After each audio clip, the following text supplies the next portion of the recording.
आलू पा दो। काम हुसैन ਅਸੀਂ रहने वामिया कलोनी पर है कुछ 60 की 60 ਹੁਣ ਬੱਚੇ ਨਹੀਂ ਆਖੇ ਲੱਗਦੇ ਤੇ ਮੈਂ ਕੀ ਕਰਾਂ ਫਿਰ ਹੁਣ। ਹਾਂ ਮਾਸ਼ਾਅੱਲਾ ਸ਼ੁਕਰ ਹੈ ਬਿਮਾਰ ਹੈ ਤੇ ਬੱਚੇ ਦੋ ਨੇ ਆਪਣੇ ਘਰ ਬਾਹਰ ਵਾਲੇ ਨੇ ਤੇ ਬਾ ਫਿਰ ਇਸ ਤਰ੍ਹਾਂ ਕਰਕੇ ਤੇ ਫਿਰ ਸਰਕਸ ਬੇਗਮ ਦੀ ਦਵਾਈ ਵਾਸਤੇ ਕਰਨੇ ਆ ਮਿਹਨਤ। नहीं पुछते बच्चे नहीं पुछते बिल्कुल नहीं पुछते।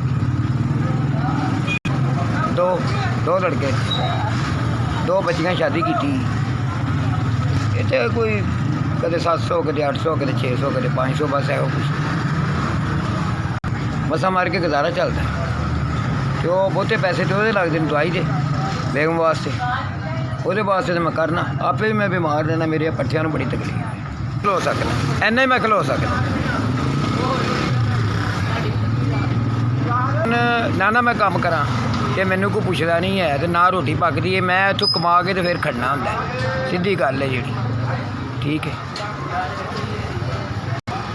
नहीं लाद पुछदी है बिल्कुल नहीं पुछदी। ये जड़ियाँ तगा मेरियां दर्द करदियां ने बड़ियां जबरदस्त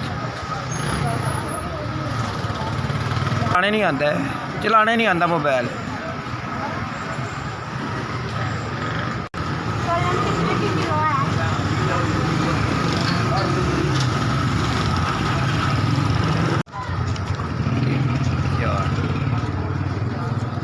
चार